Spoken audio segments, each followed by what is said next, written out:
Boa noite, queridos ouvintes e colegas médicos. Estamos aqui no Quironcast, um espaço dedicado a conversas sobre inovações tecnológicas na prática médica. Eu me chamo Felipe Coelho, sou ortopedista, traumatologista, ultrassonografista, intervencionista da dor e médico regenerativo. Hoje escolhemos o tema de Síndrome do Túnel do Carpo. Tenho certeza que vocês já estão familiarizados com a doença, síndrome compressiva mais comum no consultório. Porém, hoje queremos falar para vocês dos novos tratamentos, os tratamentos minimamente invasivos, guiados por ultrassom, que podem ser realizados dentro do consultório de forma rápida, prática e definitiva. Agradeço ao Centro Médico Quirontec por esse espaço cedido e a oportunidade de estar aqui. Bom, pessoal, agora eu gostaria de falar um pouquinho da nossa trajetória. Acho que vai ajudar muito o pessoal ainda, principalmente quem está na residência, porque nós seguimos um caminho diferente. Estou aqui com o meu convidado especial, meu colega Davi. Davi, se apresente. Meu nome é Davi Macedo, eu além de ser colega de profissão do Felipe, eu tenho a oportunidade de ser amigo dele, ter um convívio aí, não vou dizer que diário, mas semanal pelo menos. O mínimo. Eu conheço desde 2008, 2009 mais ou menos, tivemos a oportunidade de fazer toda uma trajetória juntos, Isso então aí. eu costumo dizer que a nossa trajetória ela foi bem parecida. A gente fez faculdade juntos, fizemos a residência, passamos na prova do TEOT juntos, depois intervenção em dor, regenerativa, ultrassom e aqui estamos. Isso aí. Então, pessoal, quem está em dúvida aí em que caminho seguir, escuta um pouco isso aqui, ó. A gente fez a residência de ortopedia juntos. Eu acho que tanto eu quanto o Davi, a gente teve os mesmos questionamentos. Nós vivemos uma residência extremamente cirúrgica, voltada para o trauma, né? Acho que a maioria, né, Davi? Sim, A sim, maioria das total. residências são mais voltadas para o trauma. E assim, vendo aquele dia a dia burocrático, aquela dificuldade, principalmente no SUS, de realizar um procedimento, uma cirurgia, que seja, a gente começou, isso gerava um pouco de insatisfação, né? Que é a morosidade de tratar o paciente. Então, nós decidimos, dentro mesmo da residência, não seguir nenhuma dessas áreas já predestinadas. A gente queria fazer uma coisa diferente que desse agilidade para o atendimento. Terminando a residência, a gente passa, terminando a prova do TEOT, né? O grande peso do TEOT, a gente foi para a clínica, para consultório mesmo. No consultório, nós percebemos o quê? Era sempre o mesmo processo. Você atende paciente, pede exames, maioria das vezes ultrassom. O paciente vai numa clínica, passa lá 15, 30 dias para conseguir fazer o exame com laudo e voltar no seu retorno. E isso atrasava para caramba o tratamento, não é isso? Ah, com certeza. Você pode estar, às vezes, numa cidade pequena, uma cidade maior, o problema é sempre o mesmo. Mas eu digo Exatamente. que essa questão de você examinar o paciente, você faz uma hipótese diagnóstica, aí pronto, você vai, pede um exame, ele sai do seu consultório, vai, agenda numa outra clínica, às vezes vai ter vaga para não sei quando, faz o exame de ultrassom, marca o retorno. Se Uhum. você tem o ultrassom dentro do seu consultório, eu acho que não tem o que discutir, É. né? E eu costumo dizer o seguinte, muitas especialidades médicas hoje estudam Uhum. ultrassom e médicos, às vezes, como clínicos, vêm se aperfeiçoando na área da ultrassonografia. E o ortopedista que já conhece a anatomia, já está na gênese do ortopedista, aquele conhecimento prévio de anatomia músculo-esquelética, eu acho que não tem por que você não estudar ultrassom. Não tem porquê. Exatamente. Você está muito à frente. Uhum. Você não tem por que terceirizar esse serviço. Inclusive, até muitos radiologistas na residência, concluída a residência, eles precisam de fazer um aperfeiçoamento em ultrassom musculoesquelético. Tanto que e a nossa familiaridade adianta muito o processo. Por isso que a gente decidiu, né, fazer aí a pós-graduação em ultrassonografia, visando agilizar o processo de consulta, diagnóstico e tratamento, certo? Bom, dentro desse passo aí, já um pouco diferenciado de passar pela ultrassonografia, nós começamos a perceber, Davi, que a gente conseguia fazer tratamentos muito mais certeiros. Uma simples infiltração, que antes era feita às cegas, a gente conseguia ter um resultado mais seguro, mais efetivo, guiando a agulha com ultrassom, né? E isso nos despertou o interesse em fazer intervenção em dor, correto? Com certeza. Até para abrir um pouco mais a nossa visão, começar a enxergar nervos periféricos, fazer procedimentos mais rebuscados, como os bloqueios. Isso já puxou também para a medicina regenerativa, que hoje está em uma crescente, uma ascensão, graças aos resultados fantásticos que ela apresenta de alívio de dor, de, de conseguir melhorar a qualidade de vida sem a cirurgia, né? E tudo isso sendo feito no consultório. Então, a gente atingiu o nosso objetivo, que era entregar um resultado para o paciente rápido, seguro, sem perda de tempo, sem burocracia. Bom, a gente aí, continuando nesse ciclo, né, de tentar fugir da cirurgia, entregar um resultado mais rápido para o paciente, a gente começou a rever já algumas técnicas que a gente já praticava. E o que a gente observou? Que o punho, a mão, eram áreas muito superficiais, com fácil acesso, não tinha porquê a gente levar o paciente para o centro cirúrgico para fazer uma cirurgia definitiva. Então, por exemplo, em se tratando do túnel do carpo, especialmente, a gente conhece muito a técnica da hidrodissecção, né? Eu acho que o Davi já fez várias, assim como eu, né? Você sabe, né, Davi, que a hidrodissecção, ela ajuda até um certo ponto, alivia os sintomas, mas é um paliativo, né? Sim, muitas vezes ela posterga, atrasa, melhora os sintomas, mas o paciente, dependendo da gravidade, com certeza ele volta muitas vezes, não é raro. Isso, às vezes você faz uma hidrodissecção, dura uns 2 meses, né? O alívio é temporário. Ela é válida para aqueles casos bem mais leves mesmo. Aham. E, enfim, buscando entregar um resultado definitivo já para o paciente, tendo em vista que o ultrassom conseguia mostrar muito bem o canal carpal, nós desenhamos um instrumento cirúrgico junto com uma empresa, em que nós faríamos o corte completo do retináculo flexor, né? Assim, aliviando assim a pressão do túnel carpal. Esse aqui, o instrumento está até aqui. Ele é o protótipo, né? Em que nós conseguimos fazer um corte no retináculo retrógrado, né? Nós introduzimos o... Me ajuda a demonstrar aqui. Bom, o objetivo, eu lembro da primeira vez que eu acho que nós discutimos isso aqui, foi voltando da pós de medicina regenerativa, se eu não me engano. Aí o Felipe comentou comigo assim, e se desse para a gente fazer um aparelho que pudéssemos cortar o ligamento transverso do carpo, né, sem abrir, né? Porque o ultrassom a gente consegue ver, né? A gente consegue ver o nervo mediano, uma zona de segurança, e se nós conseguíssemos desenvolver um aparelho para posicionar lá dentro do túnel do carpo, assim como a endoscopia. E foi assim que surgiu, foram os primeiros passos, depois vieram desenhos, né, Felipe? E aí chegamos nesse protótipozinho aqui. Esse aparelho, ele tem uma lâmina que é retrátil, né, e a gente introduz dentro do próprio túnel do carpo, né, e depois de introduzido, posicionado, a gente vai expor a lâmina, né? Então, a lâmina, depois de posicionada, após a extremidade do ligamento transverso do carpo, a gente vai ver essa lâmina com o ultrassom e a gente faz o corte retrógrado, do ligamento transverso do carpo. E assim fazendo a liberação.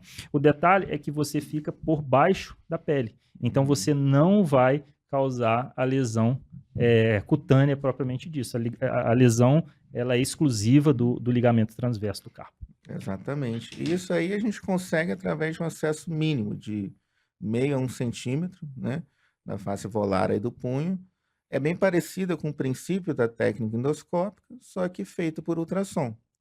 A gente pensou nesse aparelhinho também, nesse retinaculótomo, tendo a ponta romba para a gente conseguir a proteção do arco palmar, né?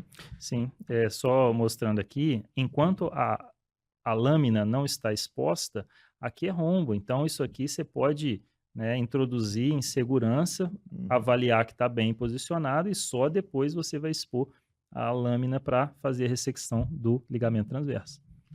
Mas isso parece simples agora no papel, mas a gente sabe quão o quão complexo foi desenvolver isso, achar uma empresa parceira que estivesse disposta a apostar, a ouvir. E não só isso, né? A gente pensou num tamanho de lâmina, fez, viu que Uhum. não ficou tão bom, aí depois aumentou o tamanho da Refez. lâmina, aí pega o ultrassom, a gente vai lá, Uhum. mede, né, a região da pele, do subcutâneo, para ter uma noção do tamanho que a lâmina tem que ser para, né, fazer a ressecção do ligamento transverso sem ser exposta na pele, né? Então, assim, realmente, Exatamente. não vou simplificar demais, porque Uhum. realmente não foi fácil, não. Não foi fácil. Mas assim, a gente sempre teve muita confiança na técnica, né? Confiança nos nossos parceiros. E assim já estava pronto o primeiro modelo, nós realizamos o teste na minha mãe, né? Foi a primeira, Dona Cristina, que foi a paciente, acho que o caso que mais marcou, Foi, com certeza. com certeza. Já tinha sintomas, já estava precisando da cirurgia há um tempo, mas Dona Cristina, ela não queria parar seus afazeres domésticos, dona de casa excepcional, Com deve sabe. certeza. E ela ficava preocupada, vou ficar um mês sem fazer comida, sem cuidar da casa. Aí ficava postergando a cirurgia. Eu falei, mãe, com esse aqui, com esse instrumento, ele vai te dar um retorno precoce às suas atividades, né? E assim, fizemos vários estudos comparativos depois. Tem outras aparelhagens que a gente vai mostrar para vocês também, mas em média 3 dias para serviços leves, 15 dias para serviço pesado, já dá para a gente dar uma liberada no paciente. E assim foi feito. Foi proposto um repouso de 3 dias. Depois de 3 dias já começou a fazer trabalhos em casa mais leve. Depois de 15 dias já estava ótima, já estava feliz da vida, passando as roupas lá de casa. Bom, mas nesse tempo, desde a ideia inicial, né, Davi, até a produção, a execução do projeto em si, né, surgiram outros aparelhos também. E hoje em dia a medicina anda muito rápido, né, então não pode perder tempo. E um outro aparelho muito comum é esse aqui, né? Ele tem o mesmo objetivo, né? Cortar o retináculo por ultrassom. Só que aqui é o contrário, né?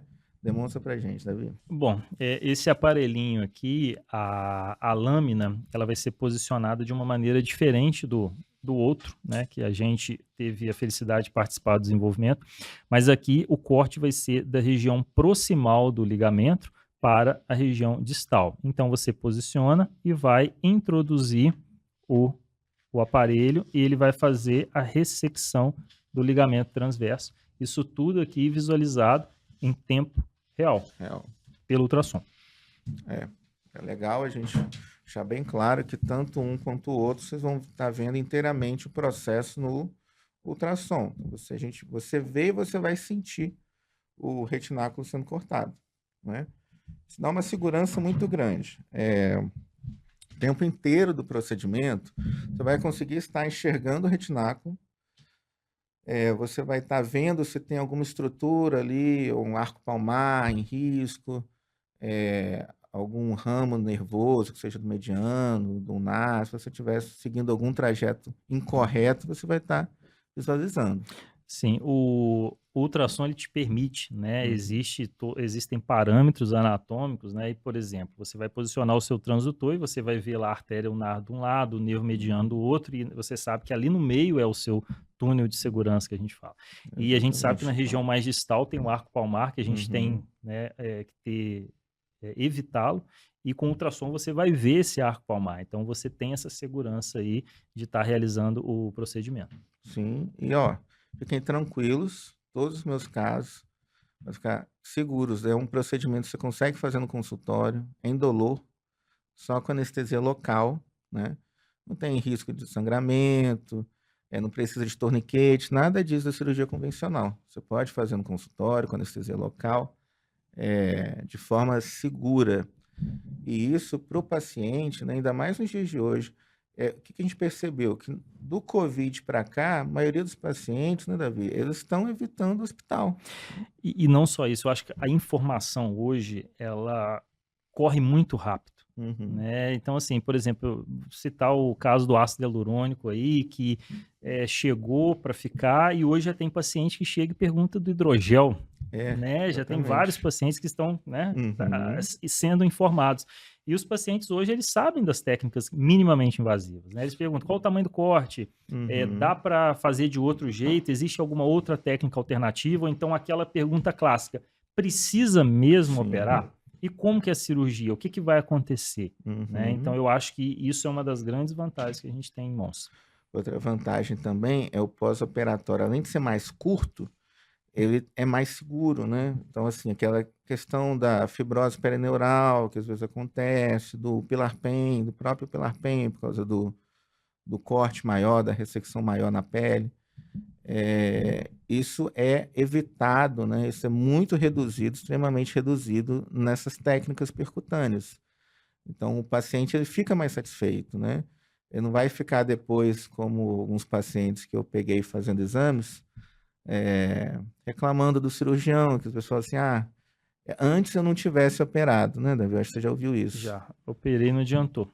Operei, não adiantou, operei, ficou pior, né?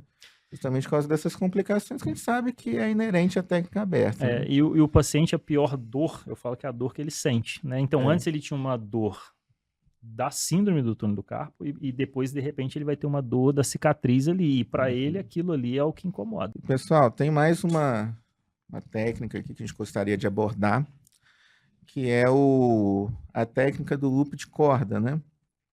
Ela é uma técnica também que vem sendo realizada agora mais recentemente, que se usa túneis percutâneos feitos com uma agulha de peridural, né? Em que a gente consegue laçar esse retináculo, né, com um fio cortante e através de movimentos de vai e vem, a gente vai cortando o retináculo também com a mesma segurança, né? Então, é uma técnica também minimamente invasiva, percutânea, tem todos os benefícios das outras técnicas aqui que a gente demonstrou, né, Davi? Sim. E só que aí já é feito, né, com material mesmo de consultório.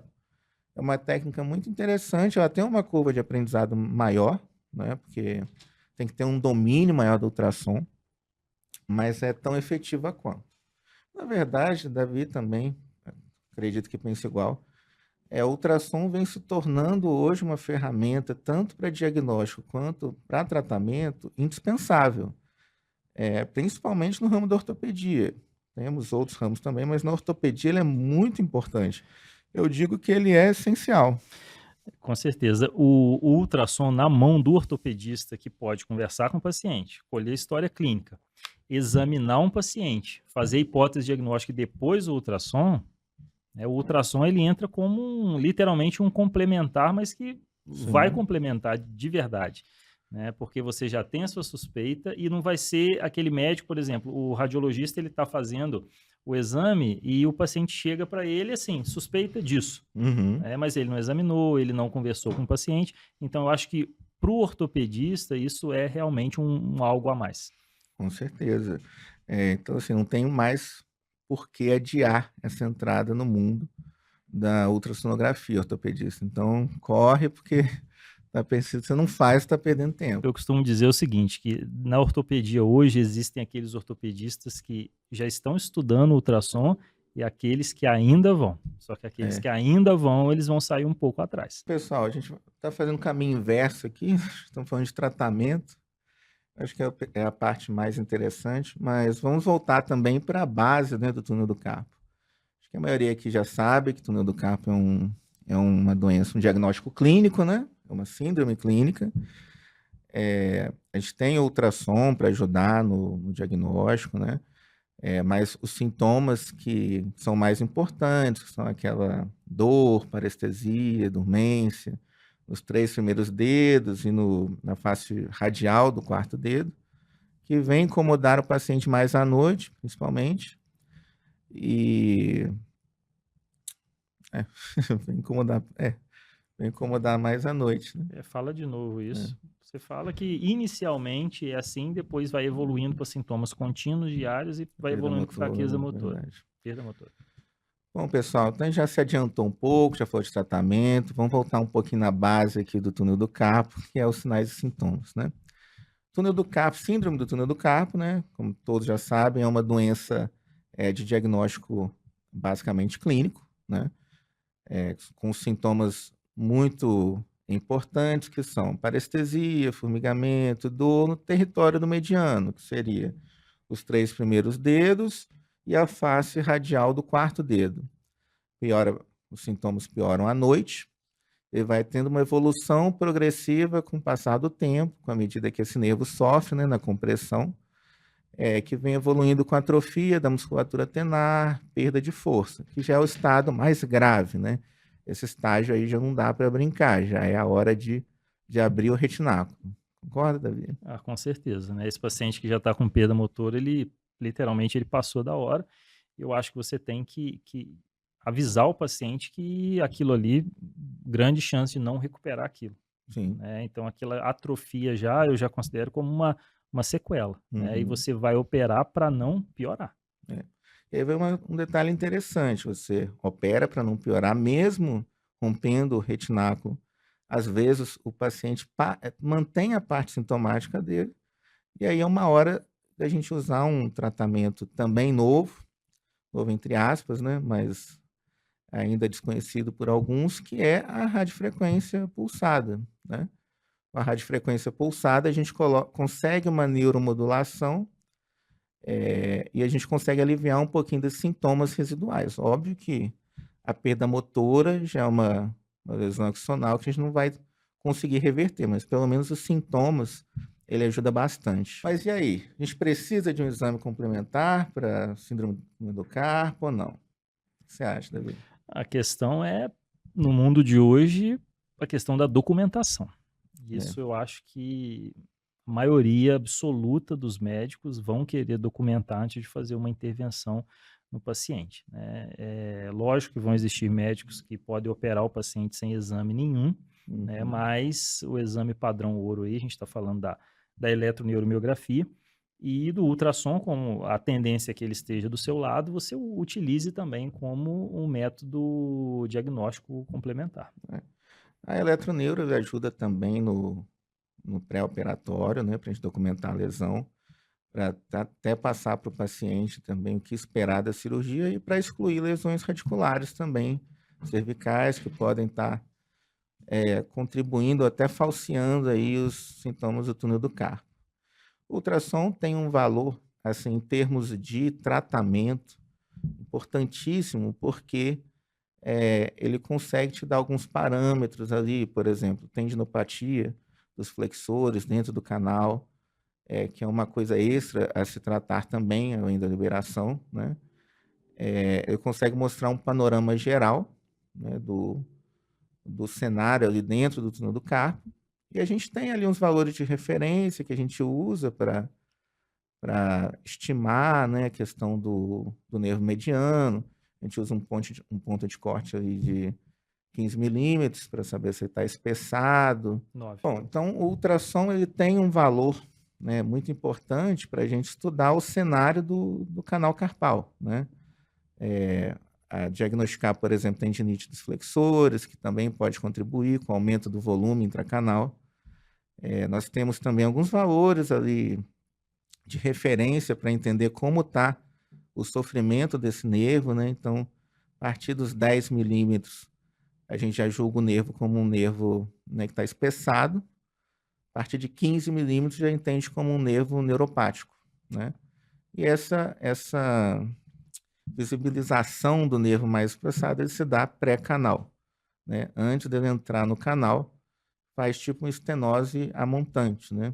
A gente tem uma compressão dele dentro do canal e fora do canal ele se torna mais espessado. Bom, pessoal, estamos recebendo aqui nosso convidado especial, nosso colega de trabalho, Dr. Pedro Ciranca. Se apresente, doutor Pedro. Boa noite, pessoal, meu nome é Pedro, eu sou cirurgião de mão, formei aqui na USP Ribeirão Preto e trabalho lá em Juiz de Fora, no Hospital Geral do Exército. O Pedro já acompanha a gente, é meu cunhado também, diga-se de passagem. A gente está junto aí nessa parte aí bacana da ortopedia. Pedro, fala um pouquinho da sua trajetória para a gente, como é que foi, como é que você escolheu essa área da mão. Minha trajetória começou em Ribeirão Preto, né? Uhum. E então eu fiz as minhas residências lá com o professor Masi e o professor Barbieri. E aí depois eu fui para Juiz de Fora, comecei a trabalhar no setor privado lá. Depois fiz concurso para Exército e comecei a trabalhar lá no Hospital Militar. Ótimo. O Pedro também, ô Pedro, você também tem bastante experiência com essas técnicas percutâneas, né, minimamente invasivas. Como é que você está agindo no Exército? Tem feito mais a técnica aberta, mais técnica percutânea? Então, Felipe, já tem, acho que desde que eu saí da residência, que tem praticamente nenhum dedo em gatilho a gente abre mais. Uhum. Então, eu comecei fazendo a técnica às cegas, né, percutânea, e que já tinha um resultado bom. E então, depois comecei a partir para o sono guiado, que já dá uma segurança muito grande em relação à lesão do tendão. Uhum. E aí, a partir daí, eu comecei a expandir, e aí eu comecei a fazer também túnel do carpo, liberação do que a gente tem feito lá de Dequervem. Uhum. E, na verdade, lá são por dois motivos, né? Porque eu sempre tive uma dificuldade nos lugares onde eu trabalho de anestesista. Então, com essas técnicas, a gente consegue fazer tudo com anestesia local. Isso. E a recuperação, o mais importante para mim é que a recuperação ela é muito mais rápida, né? Uhum. Quer dizer, eu não tenho, com 15 dias ali, normalmente o paciente estaria com pontos. Sim. E em todas essas técnicas, com 15 dias não tem mais nada, né? Praticamente você não consegue nem ver o que aconteceu. O paciente sai da cirurgia com band-aid, Uhum. ou às vezes com algum compressivo, alguma coisa assim.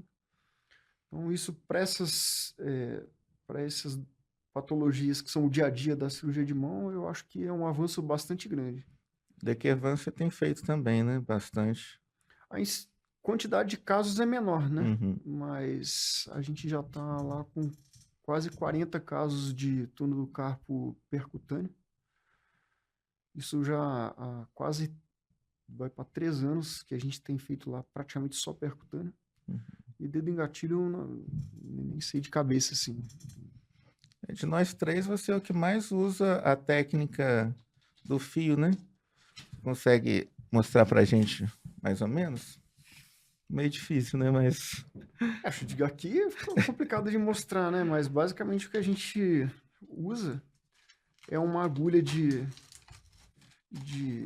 quink, de peridural, desculpa.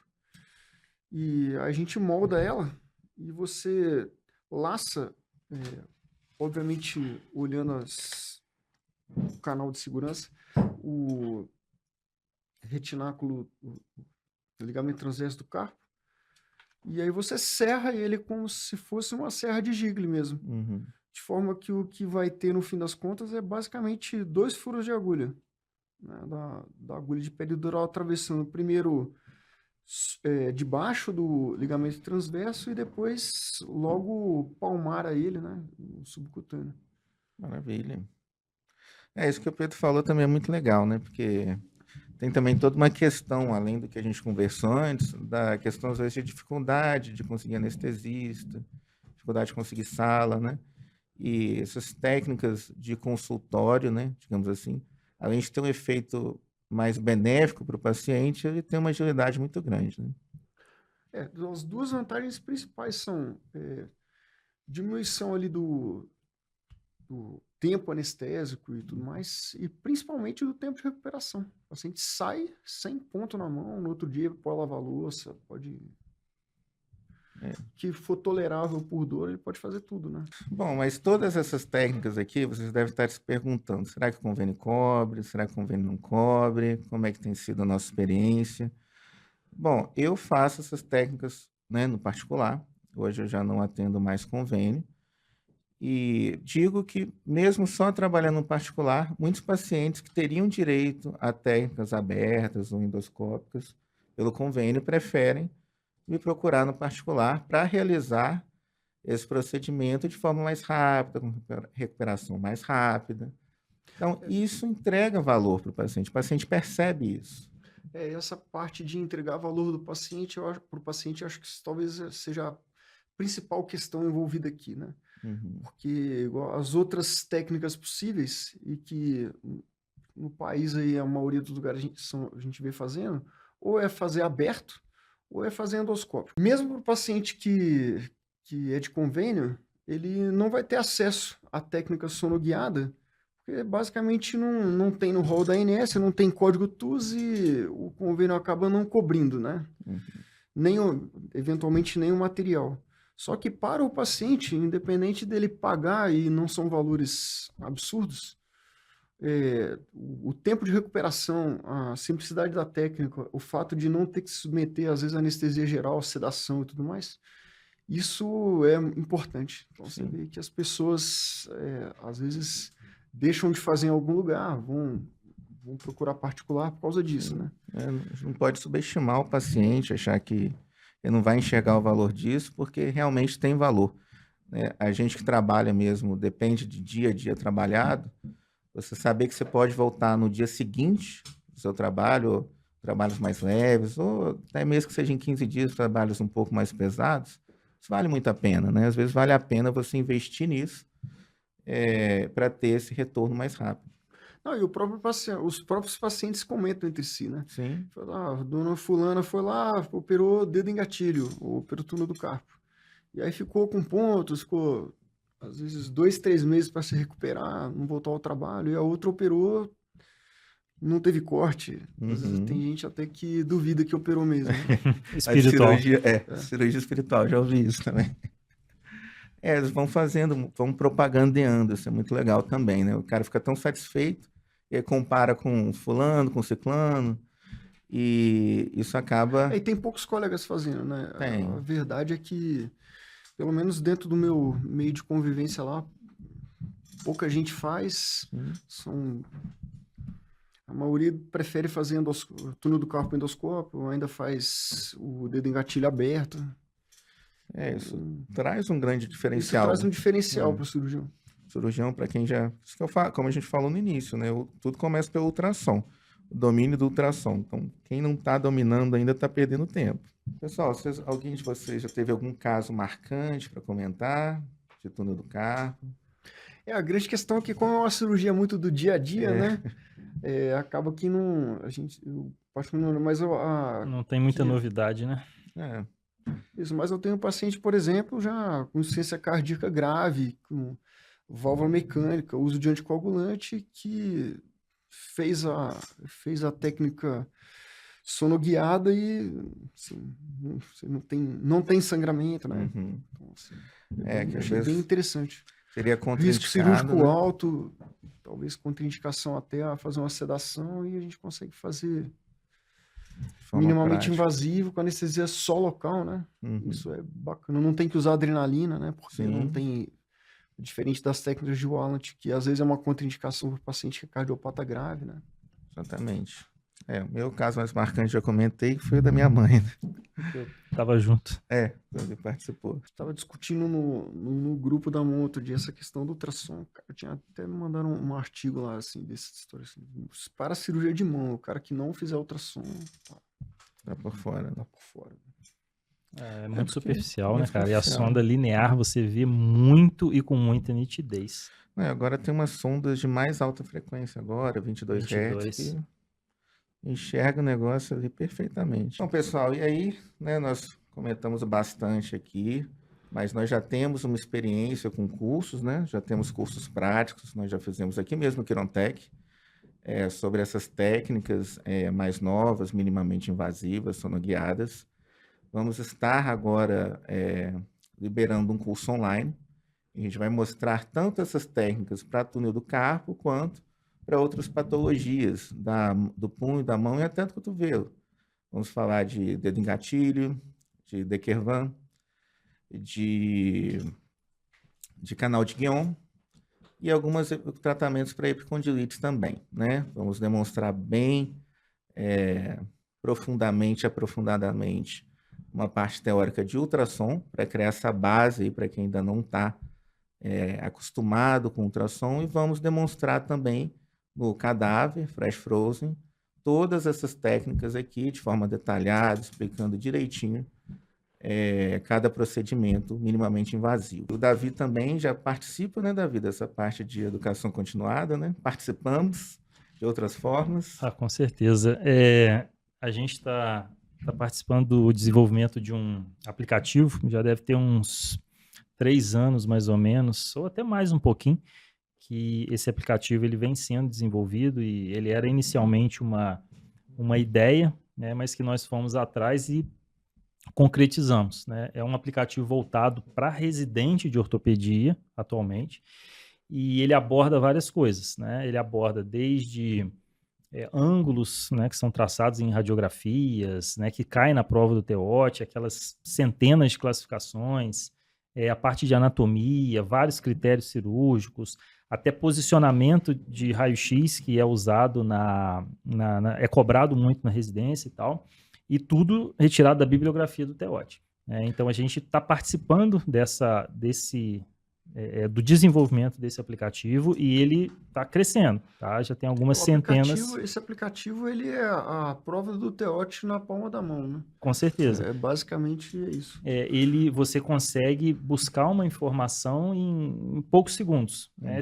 Eu já fiz no cronômetro e você acha sei lá, você vai ter uma cirurgia aí para tem um paciente com uma metástase pertrocantérica. Aí você quer ver lá os critérios de Mirels. Aí você digita ali em 10, 9 segundos, você tem acesso a isso. E esse aplicativo, ele já está sendo atualizado e a gente já está começando a colocar a parte de ultrassom nele. Né? E a gente vai voltar para o ultrassom diagnóstico, para aquilo que é normal e para alguns procedimentos também. Não, pessoal, imagina, eu fico pensando, se eu já tivesse esse aplicativo na residência, hein? O tempo que teria me poupado, dor de cabeça, plantão extra. Eu lembro que, sei lá, você estava no R1, aí um staff perguntava assim, qual que é a classificação da fratura da cabeça de rádio? Nossa. Aí você olhava em 3 livros e não achava, você ia achar só no Rockwood. Esse aplicativo já fez o trabalho para você. Você vai lá, digita lá a classificação de Mason e em segundos está a classificação de Mason detalhada lá e com a referência bibliográfica. E vai ser atualizado aí, agora vamos acrescentar a parte de ultrassom também, né? Então, vocês estarem vendo aqui nosso curso, vai ter detalhado ali as fotos, as imagens do ultrassom.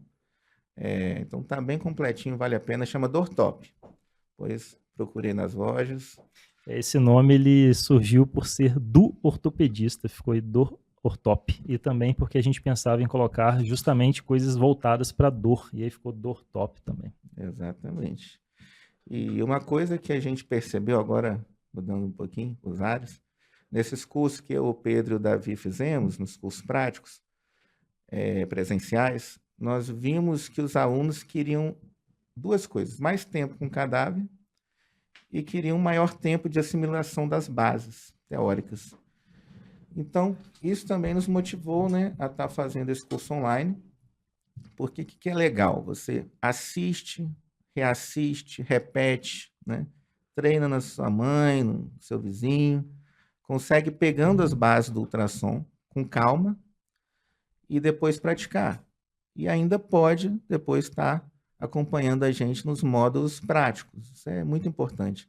Você chegar num curso prático de um assunto que você nunca viu ou tem pouca vivência, querer aprender tudo em um dia é muito forçado. O ideal é você acompanhar, fazer um curso online, pegar as bases disso, para chegar aqui, para pôr a mão na massa e tirar dúvida, né? Então você fica perdido, desorientado. Isso que acontece na maioria das pós-graduações, né? Às vezes o cara chega lá, vai fazer uma pós de 1 ano e chega sem nenhuma base teórica, acha que vai conseguir pegar aquilo. Gente, pós-graduação, se for comparar com residência, é um tempo de prática muito inferior. Então, você já tem que chegar sabendo, você tem que aprimorar, refinar a sua técnica. E você consegue, pelo menos, essa base no curso online. Eu acho que o desempenho de quem chega com a base é totalmente diferente, totalmente diferente. E a residência, ela te permite isso. Você pratica, você estuda, você pratica de novo. Então, assim, num curso online, você estuda um pouco sobre ultrassom, vai lá no paciente, faz, escaneia, depois volta, estuda de novo, treina de novo, e aí você vai se aperfeiçoando no dia a dia. E, bom, queria deixar claro também que esses nossos cursos sobre essas técnicas não é só para ortopedista, né? Acho que é para todo mundo que mexe com dor em geral. Não é isso? Então, radiologista, intervencionista, que faz já os exames, mas quer entrar no ramo da intervenção, o anestesista, que trata a dor, o reumatologista, né? Enfim, todo mundo que tem acesso a esse paciente com dor vai ser muito bem-vindo. Esse curso é montado para todos, né? Então, você não precisa ter uma base muito grande em ortopédica. Quem não tem também vai ser contemplado e vai conseguir absorver da mesma forma. Bom, pessoal, então é isso. Eu já falei demais, né? Vocês teriam alguma mensagem? Gostariam de deixar para o nosso público aí? Alguma coisa sobre essas técnicas inovadoras? Pessoal que ainda está resistente para entrar no mercado? Eu diria que é um divisor de águas, né? E que o curso tá chegando, tá batendo na porta aí, já vai estar sendo liberado aí. Com certeza que vocês vão aproveitar muito. Está sendo feito com muito carinho e, como eu falei, pensando em todos os públicos, mais avançado até quem está iniciando. Todos vão conseguir aproveitar bastante. Bom, pessoal, obrigado aí pela presença. Pedro veio correndo aí, chegou um pouquinho do final, mas veio de Juiz de Fora até aqui, chegou em tempo recorde. Obrigado aí pela presença, pela participação de todos, por essa troca aí riquíssima de conhecimento. Valeu, obrigado. Valeu.